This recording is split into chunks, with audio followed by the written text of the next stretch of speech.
Okay, you can. Okay, good. Good morning, everyone. Good afternoon. It's 12 noon. Yeah, for a while. It's 12 noon. We all know what that means. That means LA2M is starting. And welcome to Lunch Animal Marketing. My name is Eric Marmont. It's not very good. It's funny. So my name is Eric Marmont, CEO of Jack's Digital Marketing. I tend to kick off these events, and I'm up here with Stacy. And Stacy Collett from Dollarbill Printing. Stacy is our treasurer.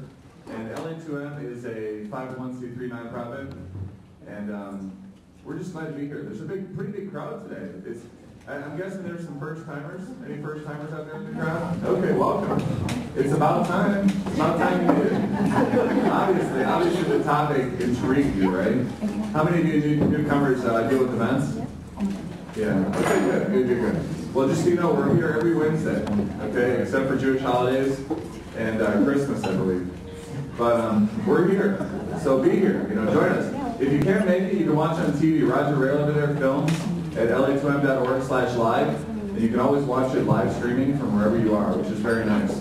And we have some actual fans in Europe and Iceland, right, Stacey? LA2M is very big in Iceland. But they watch every week. Hello, friends. Okay. So anyways, the reason Stacy's up here, okay, besides the fact that we like her up at the front of the room, is she's our treasurer. We are a self-supporting organization. We pass the hat. So we're old school, okay? We actually have an employee. We're a 501c3 nonprofit. We have an employee. Marietta Olds helps us out. She's our LA2M manager. She's wonderful. But we have expenses. We have speaker fees. Do you get fees yet? Yeah, waiting for that. He's waiting for it. Yeah, actually we don't pay our speakers, but that's free. But we all do this volunteer. Me, Davey, myself, Stacy, Lindsay, Sweeting, we all do this volunteer. We have one employee. So this helps support us. And actually after the meeting today, we're meeting with the Arbor Public Schools. We're starting a scholarship program for students that really want to be in marketing careers. And we're going to be launching a scholarship program this June. So we pass the hat. We suggest $3 donation. You're welcome to throw in 20, 50, or 100. It doesn't bother me. If you don't want to donate, you don't have to, okay? It's free to be here. So anyways, Stacy is our treasurer. She'll pass that. And for all you newcomers as well, you see the lunch menu. If you want lunch, it's $10. That includes your meal and your drink. And a tip. You're welcome to tip more, too. The servers will lunch. So that all goes straight to Connors, who is our gracious host. Great. Any questions? Okay. Don, do you want to come talk about... Don's going to make his way to the front of the room. I just want to let you know about being an LA2M sponsor. It's only $200, okay? And you get your information blasted out to 1,700 plus people within the Southeast Mission, which is great. You also get opportunities like this. Don Klein is from The Ride, and he's going to be representing the Get Downtown program, which is starting soon. So I'm going to let Don talk about that.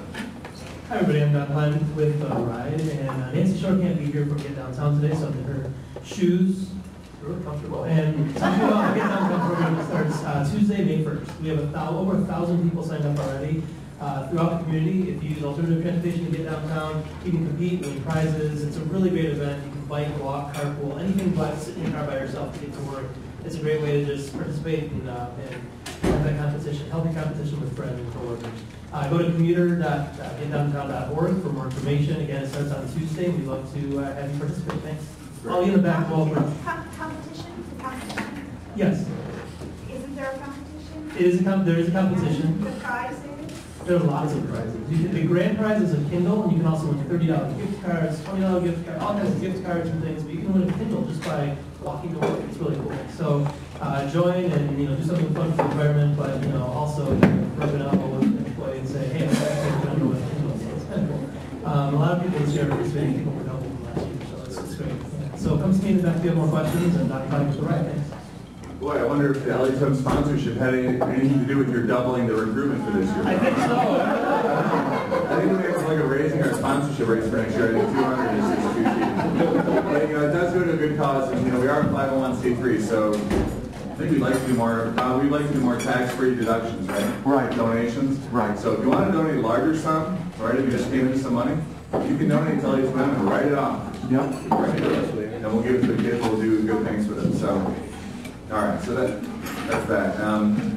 Feel free to tweet. Lindsay's going to be tweeting. Use the hashtag LA2M or at LA2M. We're going to be tweeting some of the great points from Richard. And also check in here at LA2M on Foursquare. Check in with Carter, the mayor. I don't think anyone's going to oust him right away. The format of the meeting is our speaker talks for approximately 25-30 minutes. There will be some time for Q&A. And then we pass the mic and you get to introduce yourself at the very end. We always finish by 1 o'clock. So just to give you an idea, you won't be out here by 1 for all of you planning. So anyways, enough from me. Our speaker today is going to be talking about social media at events, which I think we're interested in. We like events, we like social media.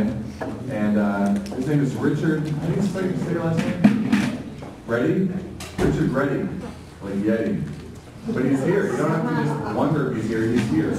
Yeah, Richard. Have you ever heard that joke before? Yeah. Retyi like Yeti. Okay. Sorry. But he's with Fluency Media. He's with Fluency, which is, again, a real company doing cool things.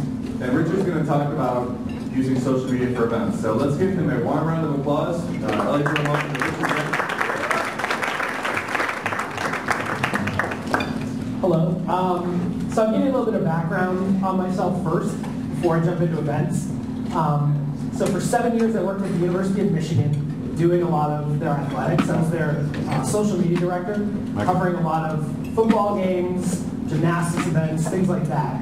Then I moved on to another company called Big Fuel, working with Chevrolet. And so we covered things like Woodward Dream Cruise, Major League Baseball All-Star Game. So a lot of these different events. So when I'm talking about events, a lot of them are either events that you own, so these are things that you set up, that you run, or sponsorship opportunities. So with Chevy, Chevy was the official vehicle of Major League Baseball, so we had a footprint at a much larger event. So there are different ways to cover these things, and we'll kind of go through. So the first thing to do, pre-event, I'm going to go pre-event, during the event, and post-event. There are 3 different ways that you can do this. Use social media to cover events. First, pre-event is research. So what we do is, whether you own the event or whether you're part of an event, just find out who's going to be there. What will the accounts that will be there, what are the names for those? So for instance, don't just assume if you're at the Major League Baseball All-Star Game and you've got a Detroit Tigers player named Jose Valverde that his account will be Jose Valverde. Do a little bit of research and see what accounts are out there. Are they on Twitter? Are they on Facebook? If you've got an event with some speakers, find out what their names are on social. If you have bands playing, find out where they are. Some of them might not have Facebook accounts. Some of them might have quirky Twitter names. And then you can dig a little deeper. So the example here for Frontier Ruckus, let's say Sonic Lunch. They not only have a Twitter account, but their record label is online too. Quite scientific. So this is an idea. Just look and see who's out there. Don't leave it to the last minute to find out what the names of these people are on social. Hashtags. So Derek mentioned the hashtag for LA2M. It's LA2M. Find out what the hashtag is, or if you're creating the event, create a hashtag for your event that is, the shorter the better. So try to keep it within 10 characters and make it something specific, something that's easy to recognize, that's easy to share, that'll tell you a little bit about what it is. Some people say you can make different hashtags for different days if you have a multi-day event, or some say if you have a big speaker series that each speaker might get one. But I'm along the lines, as long as it's not a gigantic event, pick one hashtag that'll go out there, and it'll help everybody kind of follow the conversation. Foursquare, Derek also mentioned Foursquare.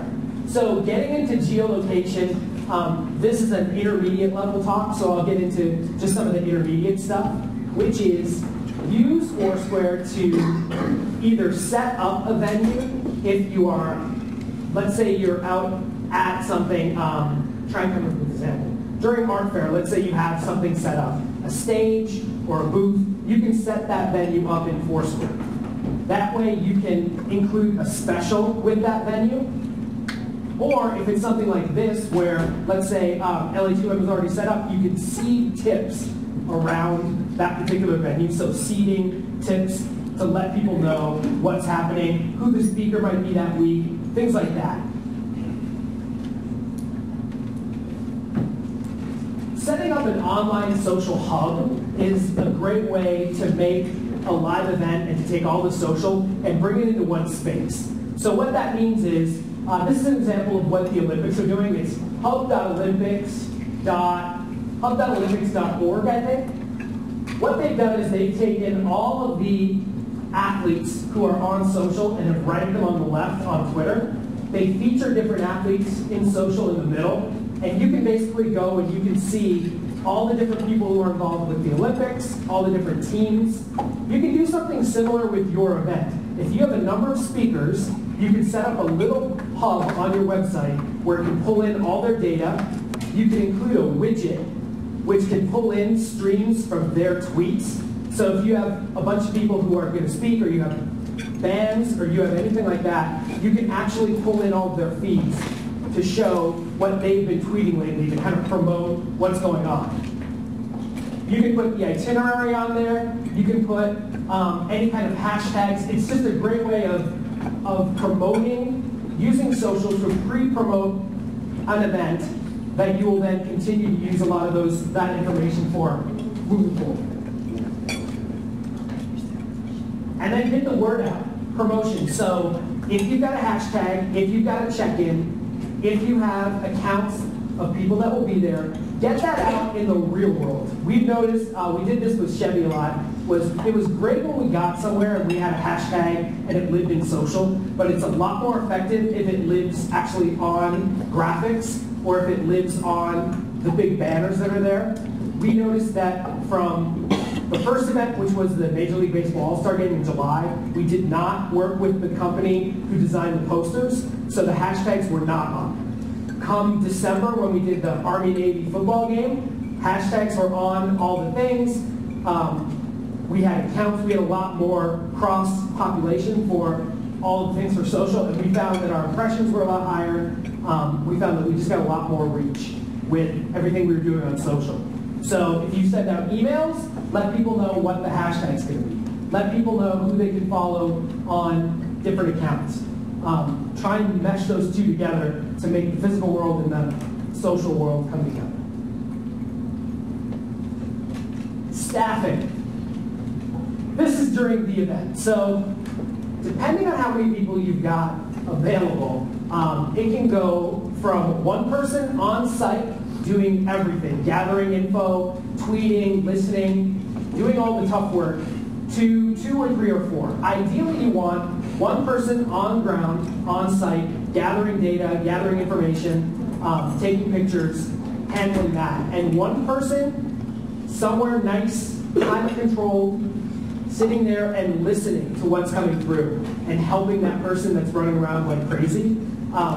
Another example I'll give you was we had at the All-Star game 2 people on site running around gathering photos and tweeting and interacting with people, and one person back in New York who was following everything through Twitter, just so that they could see if somebody mentioned something, they were able to react quickly and then communicate with us. If you're all alone, you have to temper your expectations of what you can do. You have to figure out, okay, I can only take so many photos, I can only interact so quickly. You have to kind of, you have to set your expectations if there's only one person. 2 is a good ideal. One person listening and watching the whole time and offered there for support, one person gathering a lot of the assets. That's kind of the perfect thing to do. So now, for the person on site, choose your weapon. So this is, thankfully, technology has moved forward, and a lot of this stuff you can do now with a single device. So if somebody was covering LA2M or somebody was covering a Michigan football game, you could probably get by with a mobile phone or a tablet. But choose your weapon. Do you need a laptop? Do you need the power of Photoshop? Or do you need anything that is not going to be available on your phone? Think about what you have to work with. Do you have wireless at this place that you're going to? Do you have power? Because always, always, always when covering an event, bring your chargers, bring extra batteries, because you're going to run out of everything. So choose wisely. Flip cam, if you're doing video, are you bringing a flip cam? Are you bringing a video camera? if you're taking photography, are you okay with the smaller res, like mobile photography, or do you need a proper camera for any kind of publications or something that you would use things for? Plan out all of this equipment, and then plan out how to support that equipment. So, like I said, wireless passwords, places to plug your laptop in, things like that. Oh, and sorry, can I run on here? Prepare for the weather. Here's another example of a Michigan football game where it was sleeting out there, covering with a laptop and a phone out in the middle of the field where there's nowhere to escape. Or Woodward Dream Cruise, which was, 95 degrees, out in the sun with no chargers. Like, plan, bring a coat, bring some mitts, bring some sunscreen. All this stuff is very important because you're going to be stuck out at these events, usually for many, many hours. So, drink your water. So the channels now. So now we've got, okay, you know what you're going to bring to this event. What channels should you use to promote? So Twitter is where live events live. So Twitter is where a lot of this stuff will be, not just through hashtags, because you might have other people who are involved in the event that aren't using hashtags. So if you're on Twitter, look for keywords. Look for any keywords that might tip you off to people talking about your event, but not necessarily following the social media protocol. Those people might be tweeting photos. They might tweet cool things that you want to share. So pay attention to some of that. If you are creating your own content, think about using Twitter for quick, timely updates of what's going on. Flavor what's going on out in social. So try and be specific. Try and give people a quick glimpse into what's happening. And the way that you do that the best is photos. So I'm going to say that the majority of what you do covering a live event, even if it's something as shockingly boring as what I'm doing right here, talking, try and take photos. Take photos of the food. Take photos of people on laptops. Take photos of one or two of the speakers. But use photography. And don't be afraid to use Instagram, which is a great, powerful social sharing photo app where you can use a lot of hashtags. Use TwitPics, and then repurpose those photos that you're taking on Facebook. So post a photo with a quick caption on Facebook so that you can continue to show what's going on. With Google Plus as well. Use a lot of photos on Google Plus, which will act a lot like Facebook. So these will come off as over the course of an event, you can tweet a bunch of times. Feel free to tweet, I don't know, 5 times an hour. It doesn't matter. Figure out what your sweet spot is. Try and keep it very photo fresh. With Facebook, what we tended to do was 2 Facebook posts over the course of about 4 hours during longer events, and then an album at the end. So try and compile your assets and plan them out so that you have things going while the event's going on, and then some sort of wrap up at the end of that day, just to encapsulate everything you've done. If you've got an online hub, that's where this works well, is that you can be tweeting little bits here and there, gathering it all to put into the online hub, and then send people back to that hub when an event's over, or day one's over, or when the next series of an event happens, you can point back and say, look what happened at this last one. So with photos and video, because you are on site running around like crazy, don't get too fancy. So my example of these 2 photos are when we shot automobiles for Chevy, we did not try and get the full car, we didn't try and get a perfect shot, we tried to get artistic. So we would shoot things like this. And believe it or not, shots like this versus professional shots of full vehicles did better. If you search Coachella, Instagram, that was a big music festival that just wrapped up. The most popular photo when you search Coachella, Instagram, is this one right here. It has nothing to do with the band. It's just a cool shot off of Instagram of a Ferris wheel, some of the palm trees. You don't have to, you're not a professional photographer shooting everything that's happening. Get creative. Shoot a drum kit. shoot, like I said, food. Shoot something that gives you an idea of what that event is. You don't have to be perfect. And especially when you're using mobile technology, you're not going to get the highest quality every time. So try and get something that's neat and that's compelling and showy. So this is live from the event. So there are ways that you can promote events or cover events live from that event using social. Cover It Live is a platform where you can basically, it's like an ongoing live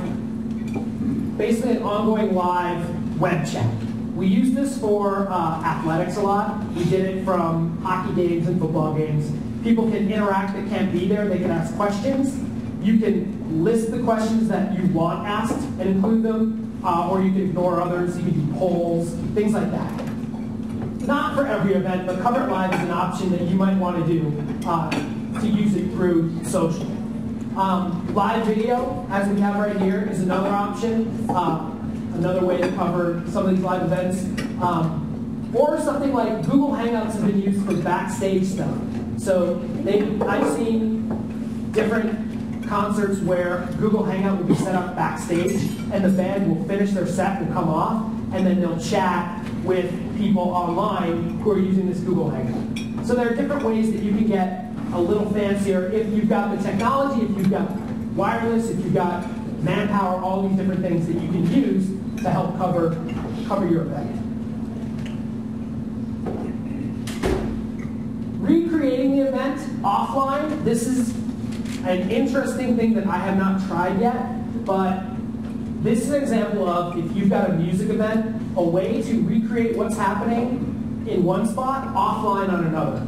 So there are two programs. One's called Turntable FM, one is Spotify. Turntable FM allows you to create a virtual DJ and set up a virtual room where this DJ plays.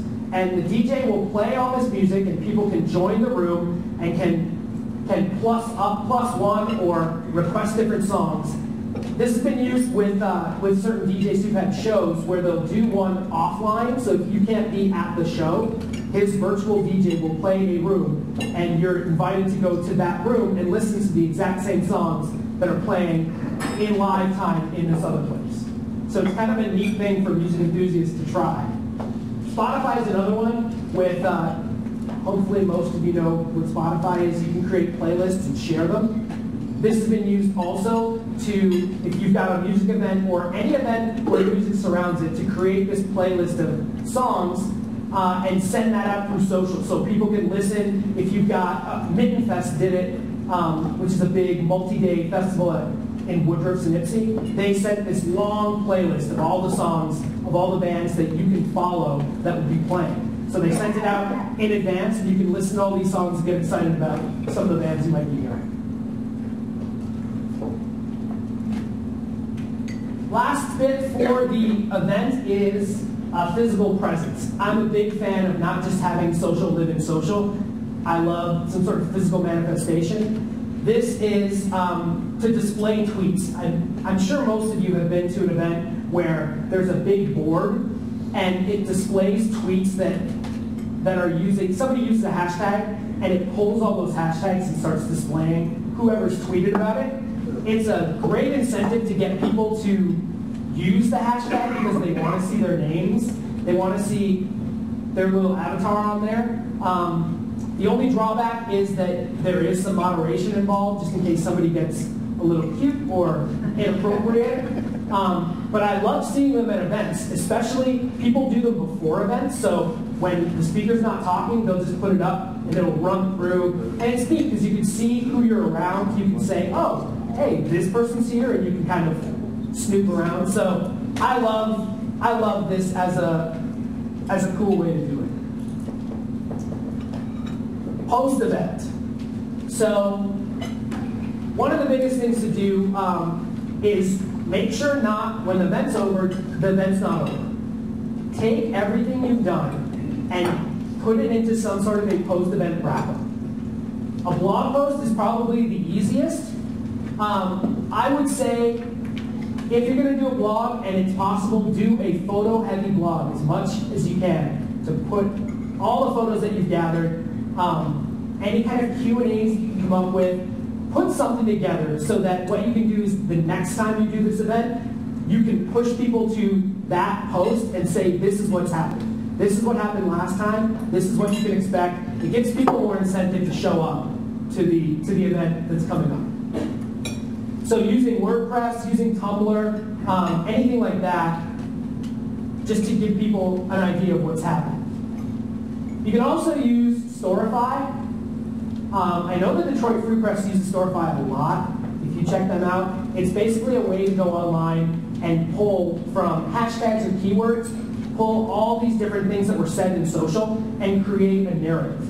So you could create a narrative of an entire event using Storify, and then put that into a blog post, or put that into some sort of post wrap-up. The whole idea is, you did all this work in the event, why not curate that and have it set up so that the next time you do an event, you can point back to that. So you've created all this great stuff. It's a good repository. Just a couple of things that we forgot that I didn't really get into. Pre-targeting influencers. So pre-targeting people that you think might be interested in your event and pushing things to them to entice them to come. Blog writers, traditional media, anybody like that. A blogger partner experience, we did this with Chevy. Entice bloggers to come to your event by giving them access to people who will be at the event, or giving random fans a chance to win some sort of behind the stage, backstage meet and greet, anything like that. And on-site prizes, which we did a lot with geolocation. So these could be Twitter scavenger hunts, these could be Easter egg hunts. We've done all these kind of things with Chevy just on site. And that's it for the presentation portion.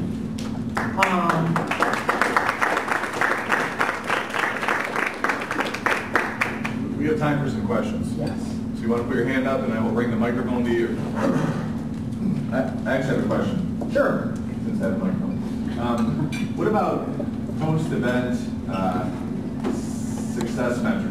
So I think, when you do something like this and you do a cool event, I love the ideas of sharing it so you can always send people back.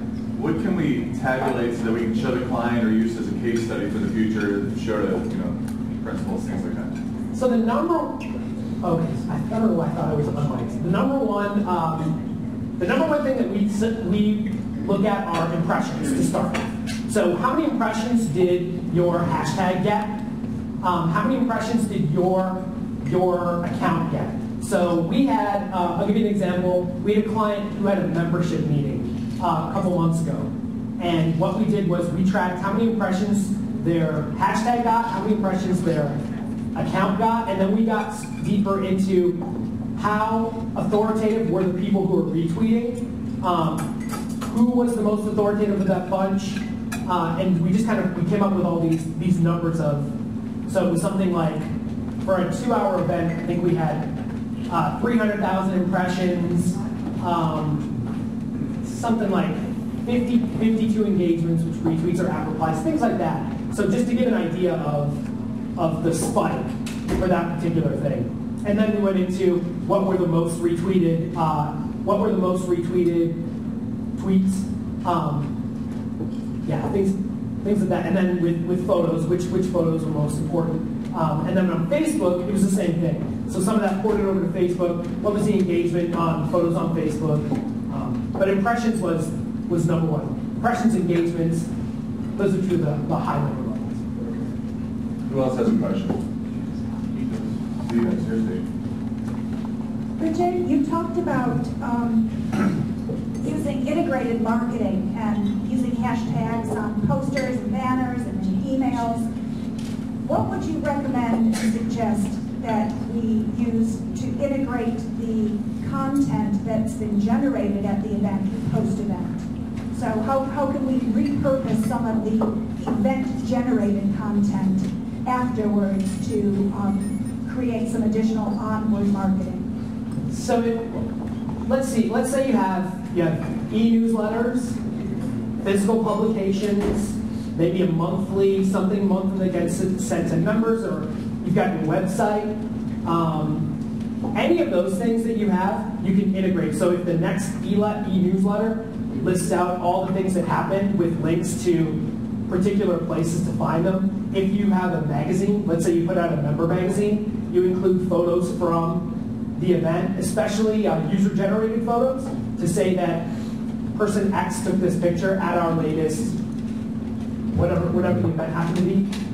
Use all of those. A website, if you've got a spot on the website that you want to highlight, everything that happened, any of those things that you can think of, just to not necessarily promote the hashtag side of it, but promote that content that came out of it. Good tips, thank you. No problem. Who else has a question? Pop your hand up and I'll bring the mic. There we go.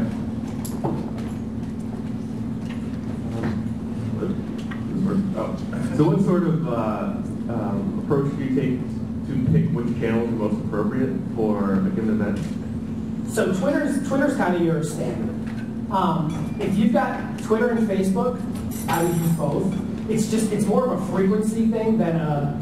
So for those two, I would tweet like crazy. Like I said, maybe you do 5 tweets an hour if you wanted to, if you had the content. With Facebook, 3 posts max. 2 would be single photos, 1 would be an album, or unless something cool happened. Other than that, I mean, Google Plus.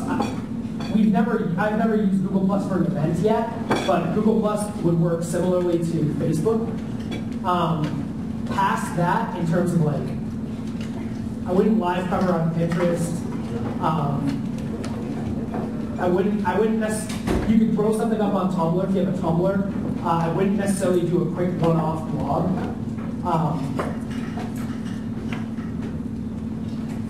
Can't think of anything else there. Those would be, yeah. But Twitter would be your main one, and then Facebook, I would just, you'll know what your audience will stomach. So if they'll take 5 Facebook posts a day, we'll then see what happens. But what I hate to do is post a really nice photo and then step on it an hour later, and then step on that one an hour later. I like to kind of span them out and end the day with your album, with an album wall. Okay, thank you. So you talked about shorter than 2 hours, but what about like Jennifer Hudson's child, for instance? That's a month-long event. Would you still consider Twitter to be the best live review? So if you're covering, let's say you're covering a trial, which goes from, and I haven't been prosecuted in a while, but from like 9 a.m. to 5 p.m. Let's say it lasts for 2 weeks or 3 weeks, or let's say you're e-news and you're dedicated to covering that trial, then what e-news should do is have a hashtag dedicated to it. And if there are people who will take it, go down there and tweet X number of times from the trial. If there happens to be something big happening, like a key witness or something that comes out of. Now that's a tough example because I'm not sure you wouldn't be allowed to bring a phone into the courtroom. But if you had something big and long like that, then yeah, Twitter would be the best thing. Just to keep on that hashtag and keep going, and then use whatever other kind of channels, or whatever kind of methods. Okay, so for the whole thing, not different hashtags per day. No, and the only, again, that's it. I'm trying to come up with another example because you wouldn't. The only way you could live tweet a trial would be for somebody to go in and walk out and then tell somebody what to tweet. Like that would be. Can you help me think of another multi-day event where that? Like a fitness challenge, or The community. Something else that might happen. Let's say, all right. yeah, the month-long computer challenge. Then you might not do it daily. That might be a wrap-up. You might be there gathering assets and then do a wrap-up every day. Then if something big happened, you could promote it like live event during. But that would be, if it's so many days and there's going to be some similarities, then just do a wrap-up. So you'll wrap it up with a blog post, When you tweet the next day, you'll tweet something, linking back to that blog post, and then you'll tweet through the day, another blog post, that kind of thing. So try to make it as different as possible, as original as possible, because if you just tweet all during the day, it'll kind of become just noise. Right. So yeah, if you come up with some sort of mini wrap-up each day. Two quick questions. First, we've noticed that the television audience has just started to wander away this year. It's going to directly impact the networks on revenue. Is this where the audience is gone? People are not watching television, they're watching these shows. Actually, no. People are doing this and watching TV. So there are 1-2 activities. So TV shows, a lot of networks have put hashtags on TV shows. And what a lot of people are doing, and the networks are promoting this, is tweeting during TV shows using the hashtag. And it's proving to be extremely popular. And in fact, I've read a few things that the big next social thing is, because TV is one of the only ways, certain TV shows that people are sharing all at once, everybody is sharing something when that TV show debuts. All these people are experiencing it at the same time, and so they're all tweeting around this one thing at the same time, and it's becoming very powerful and very popular. And I've heard that that's where a lot of social is going, to TV. So how to capture that exactly. AMC does a great job on all their shows, Walking Dead, everything else. You'll watch the show and you'll see a hashtag at the bottom.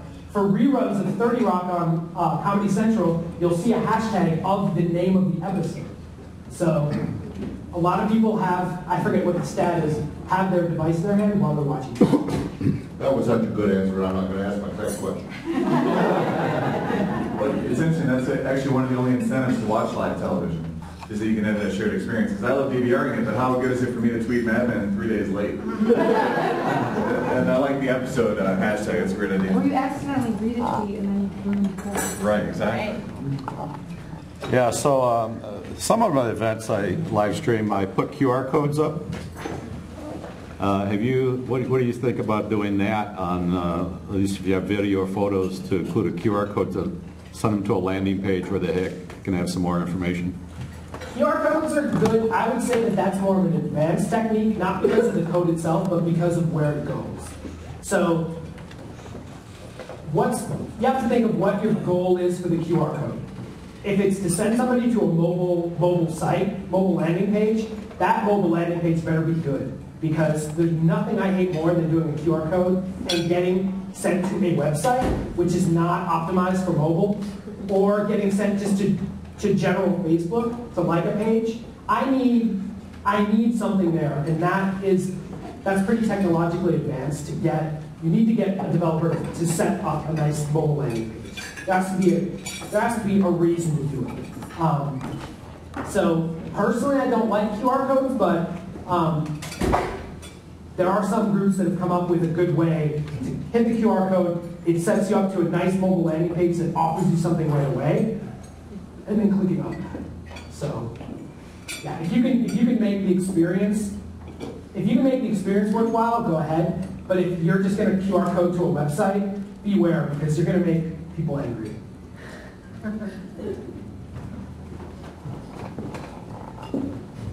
So your suggestion to use a blog post as a wrap-up thing, but isn't the rule of thumb to not make blog posts too long?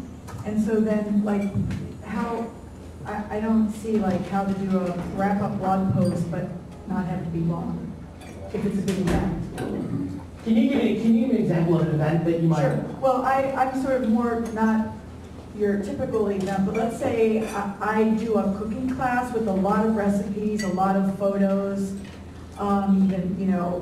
let's just say that, okay? Let's say I do 5 recipes at an event that I do a cooking class at, so a wrap-up, I don't want to put all of that in one blog post, so would I do numerous blog posts?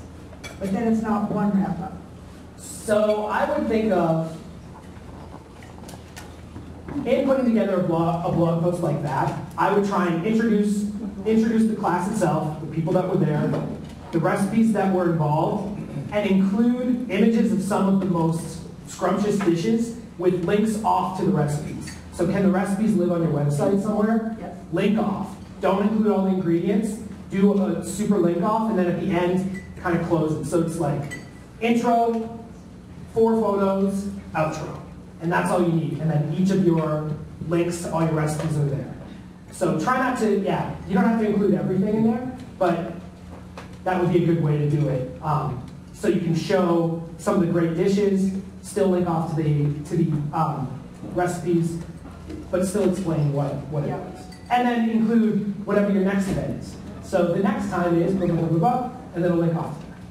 Sounds good, thank you. I have a client who's doing a 2-day conference and it's full of educational workshops. So in terms of tweeting about the workshops, what kind of tweets do you think are best? Informational nuggets about what the speaker is discussing, or what's most enticing when you've got a 2-day conference with multiple workshops? Do you know if does the workshop itself have a hashtag? Do you know? We haven't done it yet. It's in August. Okay.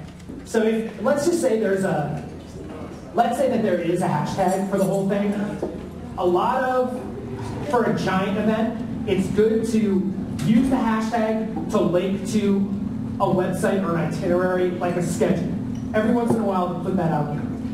Promote who might be speaking at a particular time, and then if you come up with maybe 2 quotes from what they're talking about, and maybe again linking off to, hopefully there's some sort of hub, something where you can get a little more information. You can only do so much, and if it's very repetitive, if it's a lot of this, me standing here, there's only so much you can do. But you can take shots of, if it's in a nice, where is it being held? Traverse City. So there's some beautiful Traverse City things. You can take some pictures outside, take some pictures of the venue, like trying to create a little bit of feeling around it, and then just do your best to find out who might be speaking and what all their accounts are.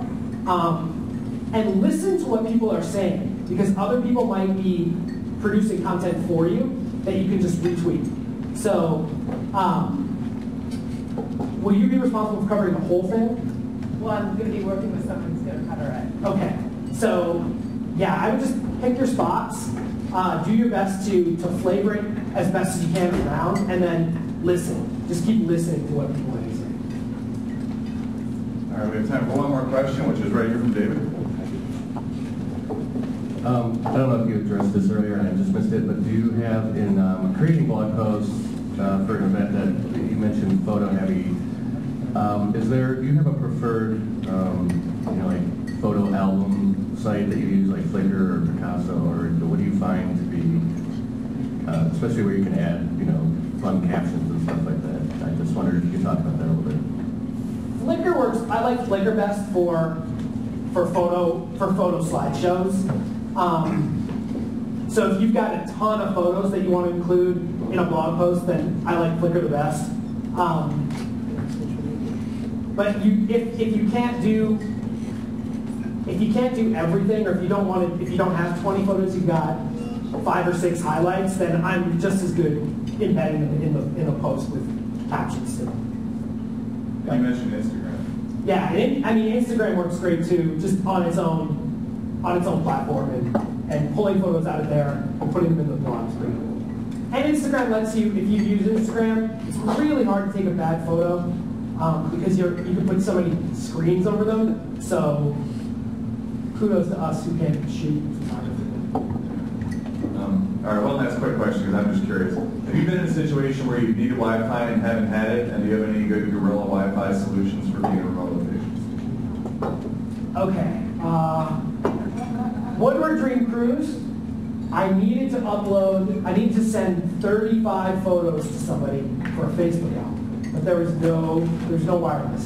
So what I did was I walked down the street with my laptop open until I got to a Jimmy John's, and the Jimmy John's had wireless. And so I sat in the Jimmy John's for however long, and yeah, sometimes you just have to do your best. Nevertheless. Yeah. Okay, great. Okay. All right, good. Who enjoyed that talk? Huh?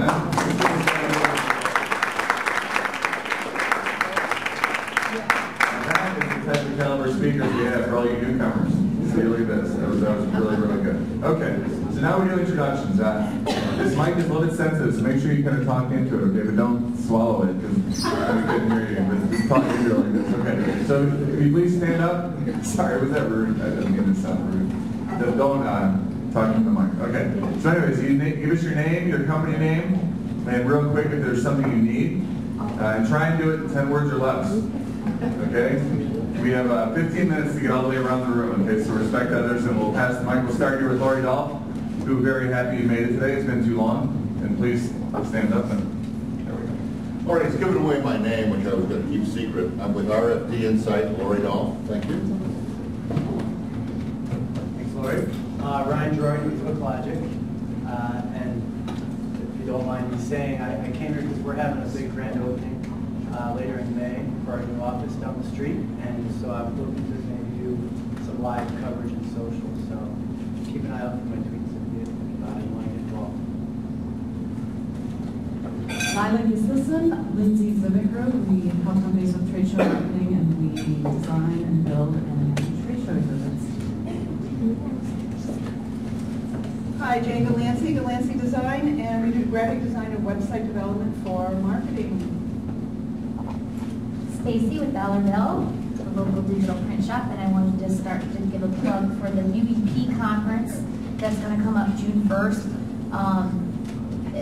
at the Book Cadillac in Detroit, so you get to go there and have a great lunch and learn all sorts of these same kind of things, Twitter, LinkedIn, all event planning. It's really for event planners and marketers, so check that out at, it's a University of Michigan group, so University of Michigan Event Planners. Monique DeShane, founder of El Dente Pasta. In fact, we started it in a closet where the bathroom of Brazzi is right now, 30 years ago, and grown it over the 30 years. Now we sell all over the country. Sharon, I work for Monique.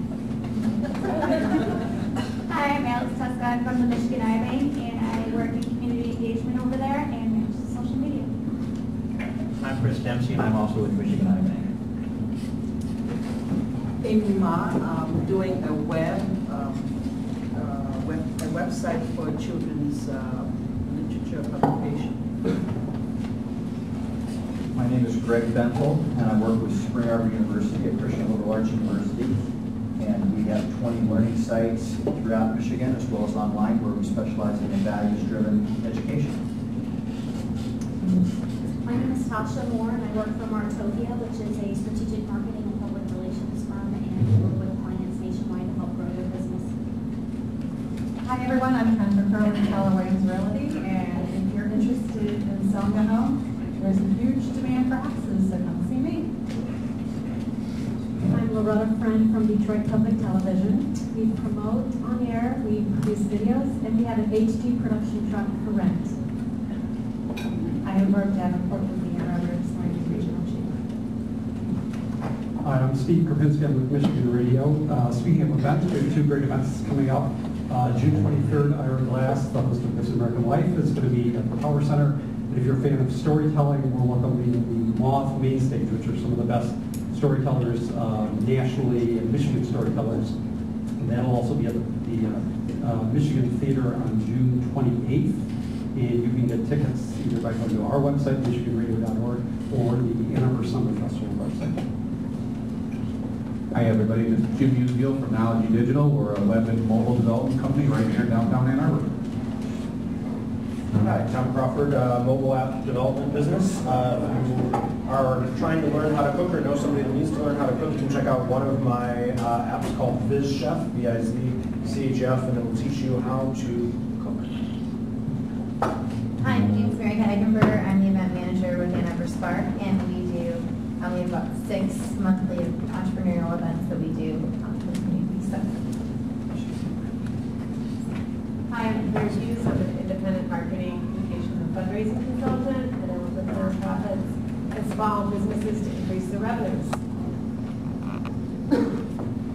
Hello, my name is Jennifer Ashman. I'm a marketing instructor here at the University of Michigan Business School. I'm Dave Nister with Franklin Hamilton Consulting. We're a sales and marketing consulting firm.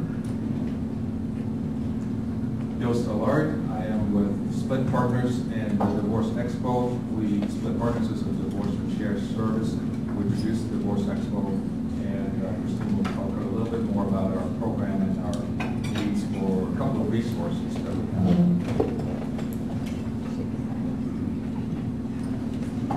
Hi, I'm Kristen with Split Partners.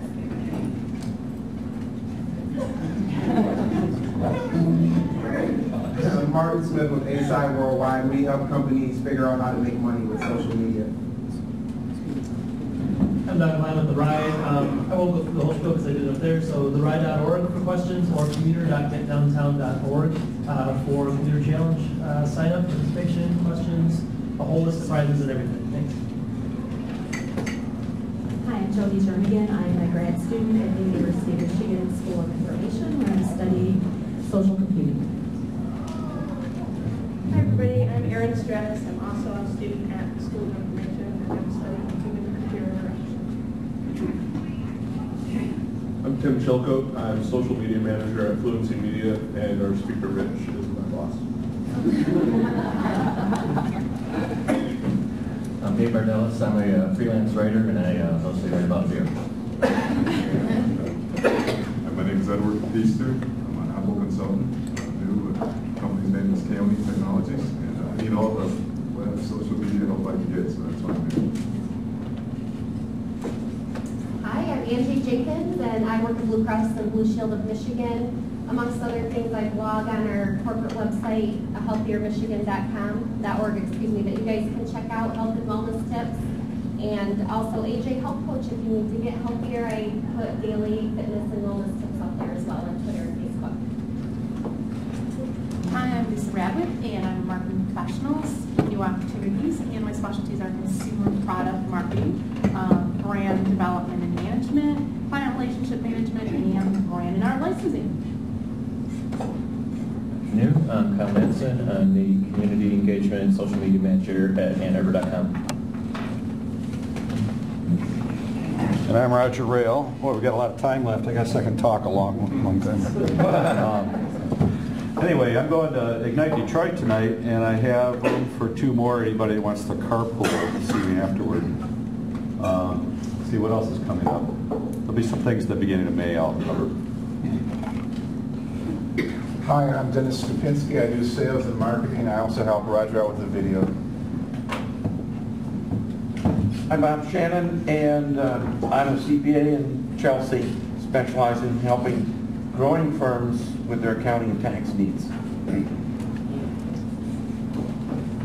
Hello, my name is Matthew Altrude. I'm the event coordinator with the Bank of Ann Arbor. I'm also the host of Tree Town Sound on 107.1. I'm a music buyer, talent buyer. I do events like Taste of Ann Arbor, Sonic Lunch, Plymouth Green Street Fair, Fest of Fools, Full Moon, Full Complete, South University Art Fair. Hi, I'm Samantha Sevick. I'm also with Marketing Department at Bank of Ann Arbor. Hello everyone, I'm Megan Crosby. I'm with the Charles Reinhardt Company. We're the #1 real estate company in the Ann Arbor area. We are partnering with United Way for the second year in a row. Starting May 2nd, we are organizing a community baby shower. So if you have diapers or baby wipes or other things babies need, I don't have babies, so I don't know what they need. But there's a list of things on our website, and you can bring them to any one of our sales offices, 4 in Ann Arbor, 1 in Sweden, 1 in Chelsea. Thank you. Hi, my name is Martha Macris, and I am a financial advisor at Merrill Lynch. And we have an upcoming event. I'm on the board of directors at the Ann Arbor Art Center, and on May 12th, we're having a really big event. It's our biggest fundraiser of the year, which is called Paint the Town, and we're going to be hosting it at the Art Center this year.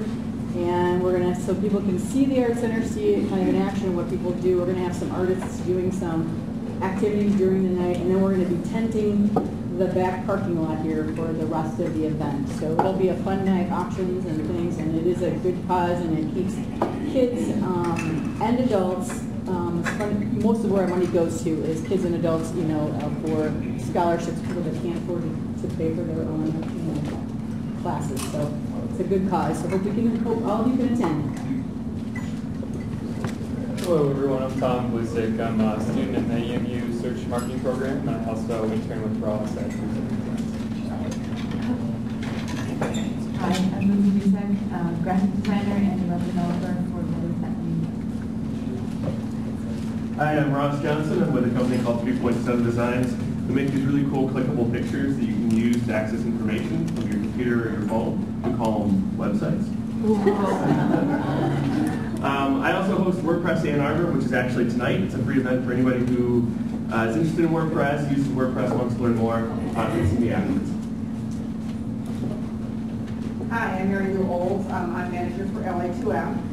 If you or know you are a good speaker, or you know someone who is a good speaker who speaks on the topics of marketing or business, please come see me after the event. And I'd like to thank the speaker today. That was most informative and very interesting.